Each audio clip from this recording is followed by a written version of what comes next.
आपका स्वागत है हमारे YouTube चैनल रिलैक्स माइंड में।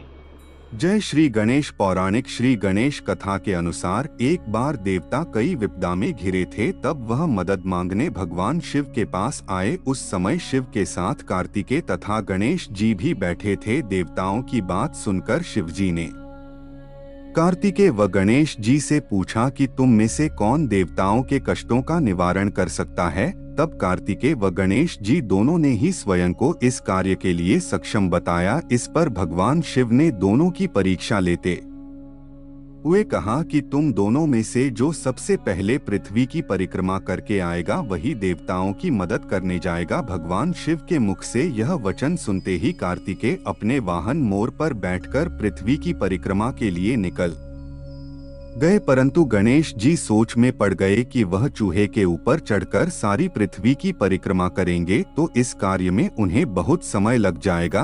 तभी उन्हें एक उपाय सूझा। गणेश अपने स्थान से उठे और अपने माता पिता की 7 बार परिक्रमा करके वापस बैठ गए। परिक्रमा करके लौटने पर कार्तिकेय स्वयं को विजेता बताने लगे। तब शिवजी ने श्री गणेश से पृथ्वी की परिक्रमा न करने का कारण पूछा। तब गणेश ने कहा, माता पिता के चरणों में ही समस्त लोक हैं। यह सुनकर भगवान शिव ने गणेश जी को देवताओं के संकट दूर करने की आज्ञा दी। इस प्रकार भगवान शिव ने गणेश जी को आशीर्वाद दिया कि चतुर्थी के दिन जो तुम्हारा पूजन करेगा और रात्रि में चंद्रमा को डोट अर्घ्य देगा उसके तीनों ताप यानी दैहिक ताप, दैविक ताप तथा भौतिक ताप दूर होंगे। इस व्रत को करने से व्रतधारी के सभी तरह के दुख दूर होंगे और उसे जीवन के भौतिक सुखों की प्राप्ति होगी। चारों तरफ से मनुष्य की सुख समृद्धि बढ़ेगी, पुत्र पत्रादि धन ऐश्वर्य की कमी नहीं रहेगी। गणेश चतुर्थी व्रत की दूसरी कथा। एक समय की बात है, राजा हरिश्चंद्र के राज्य में एक कुम्हार था। वह मिट्टी के बर्तन बनाता, लेकिन वे कच्चे रह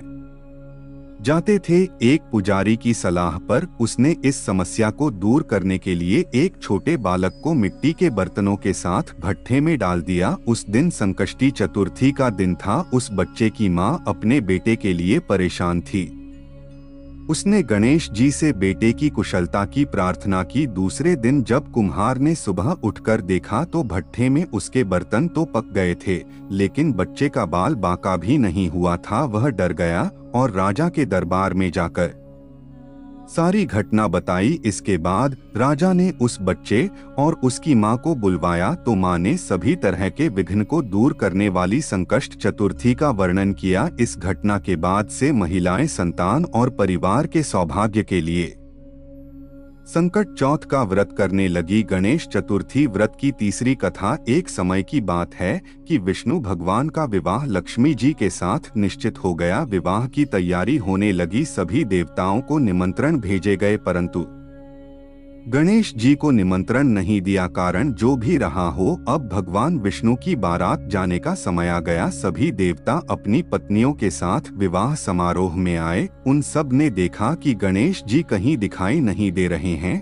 तब वे आपस में चर्चा करने लगे कि क्या गणेश जी को न्योता नहीं मिला है या स्वयं गणेश जी ही नहीं आए हैं। सभी को इस बात पर आश्चर्य होने लगा। तभी सबने विचार किया कि विष्णु भगवान से ही इसका कारण पूछा जाए। विष्णु भगवान से पूछने पर उन्होंने कहा कि हमने गणेश जी के पिता भोलेनाथ महादेव को न्योता भेजा है। यदि गणेश जी अपने पिता के साथ आना चाहते तो आ जाते, अलग से न्योता देने की कोई आवश्यकता भी नहीं थी। दूसरी बात यह है कि उनको 1.25 मन मूंग, 1.25 मन चावल, 1.25 मन घी और 1.25 मन लड्डू का भोजन दिन भर में चाहिए। यदि गणेश जी नहीं आएंगे तो कोई बात नहीं, दूसरे के घर जाकर इतना सारा खाना पीना अच्छा भी नहीं लगता। इतनी वार्ता कर ही रहे थे कि किसी एक ने सुझाव दिया, यदि गणेश जी आ भी जाए तो उनको द्वारपाल बनाकर बैठा देंगे कि आप घर का ख्याल रखना। आप तो चूहे पर बैठकर धीरे धीरे चलोगे तो बारात से बहुत पीछे रह जाओगे। यह सुझाव भी सबको पसंद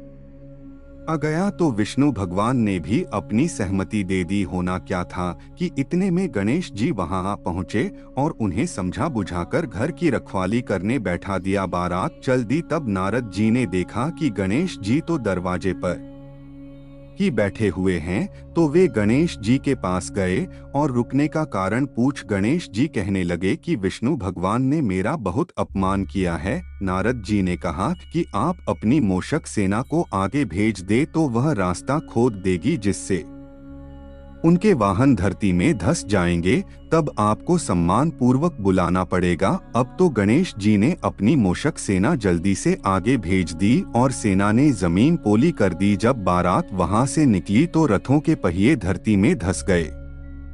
लाख कोशिश करें परंतु पहिए नहीं निकले। सभी ने अपने अपने उपाय किए परंतु पहिए तो नहीं निकले, बल्कि जगह जगह से टूट गए। किसी की समझ में नहीं आ रहा था कि अब क्या किया जाए। तब तो नारद जी ने कहा, आप लोगों ने गणेश जी का अपमान करके अच्छा नहीं किया। यदि उन्हें मनाकर लाया जाए तो आपका कार्य सिद्ध हो सकता है और यह संकट टल सकता है। शंकर भगवान ने अपने दूत नंदी को भेजा और वे गणेश जी को लेकर आए। गणेश जी का आदर सम्मान के साथ पूजन किया। तब कहीं रथ के पहिए निकले। अब रथ के पहिए निकल तो गए परंतु वे टूट फूट गए, तो उन्हें सुधारे कौन? पास के खेत में खाती काम कर रहा था, उसे बुलाया गया। खाती अपना कार्य करने के पहले श्री गणेशाय नमः कहकर गणेश जी की वंदना मन ही मन करने लगा। देखते ही देखते खाती ने सभी पहियों को ठीक कर दिया। तब कहने लगा कि हे देवताओं, आपने सर्वप्रथम गणेश जी को नहीं मनाया होगा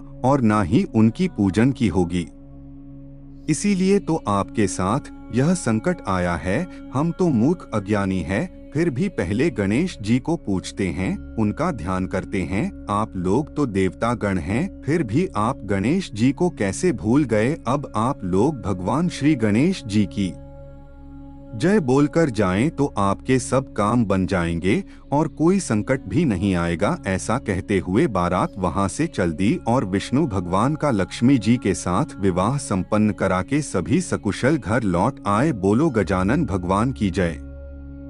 गणेश चतुर्थी व्रत की चौथी कथा। श्री गणेश चतुर्थी व्रत की पौराणिक कथा के अनुसार एक बार भगवान शिव तथा माता पार्वती नर्मदा नदी के किनारे बैठे थे। वहां माता पार्वती ने भगवान शिव से समय व्यतीत करने के लिए चौपड़ खेलने को कहा। शिव चौपड़ खेलने के लिए तैयार हो गए, परंतु इस खेल में हार जीत का फैसला कौन करेगा, यह प्रश्न उनके समक्ष उठा। तो भगवान शिव ने कुछ तिनके एकत्रित कर उसका एक पुतला बनाकर उसकी प्राण प्रतिष्ठा कर दी और पुतले से कहा, बेटा हम चौपड़ खेलना चाहते हैं परंतु हमारी हार जीत का फैसला करने वाला कोई नहीं है, इसीलिए तुम बताना कि हम दोनों में से कौन हारा और कौन जीता। उसके बाद भगवान शिव और माता पार्वती का चौपड़ खेल शुरू हो गया। यह खेल 3 बार खेला गया और सहयोग से तीनों बार माता पार्वती ही जीत गई। खेल समाप्त होने के बाद बालक से हार जीत का फैसला करने के लिए कहा गया, तो उस बालक ने महादेव को विजय बताया। यह सुनकर माता पार्वती क्रोधित हो गई और क्रोध में उन्होंने बालक को लंगड़ा होने कीचड़ में पड़े रहने का श्राप दे दिया। बालक ने माता पार्वती से माफी मांगी और कहा कि यह मुझसे अज्ञानतावश ऐसा हुआ है, मैंने किसी द्वेष भाव में ऐसा नहीं किया। बालक द्वारा क्षमा मांगने पर माता ने कहा, यहाँ गणेश पूजन के लिए नाग कन्याएं आएंगी, उनके कहे अनुसार तुम गणेश व्रत करो, ऐसा करने से तुम मुझे प्राप्त करोगे। यह कहकर माता पार्वती शिव के साथ कैलाश पर्वत पर चली गई। 1 वर्ष के बाद उस स्थान पर नाग कन्याएं आई। तब नाग कन्याओं से श्री गणेश के व्रत की विधि मालूम करने पर उस बालक ने 21 दिन लगातार गणेश जी का व्रत किया। उसकी श्रद्धा से गणेश जी प्रसन्न हुए। उन्होंने बालक को मनोवांछित फल मांगने के लिए कहा। उस पर उस बालक ने कहा, हे विनायक, मुझ में इतनी शक्ति दीजिए कि मैं अपने पैरों से चलकर अपने माता पिता के साथ कैलाश पर्वत पर पहुंच सकूं और वे यह देख प्रसन्न हो। तब बालक को वरदान देकर श्री गणेश अंतर्ध्यान हो गए। इसके बाद वह बालक कैलाश पर्वत पर पहुंच गया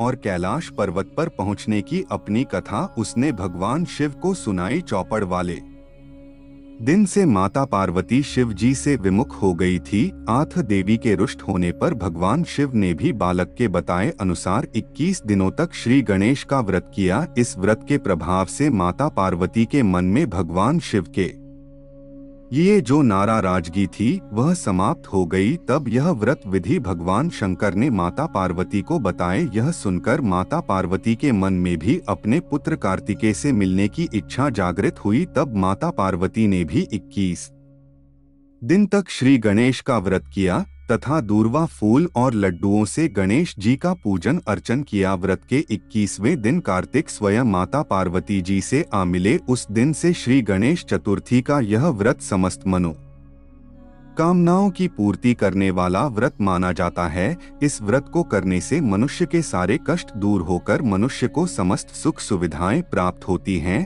अगर आप भी श्री गणेश जी के परम भक्त हों तो कमेंट में जय श्री गणेश लिखना ना भूलें।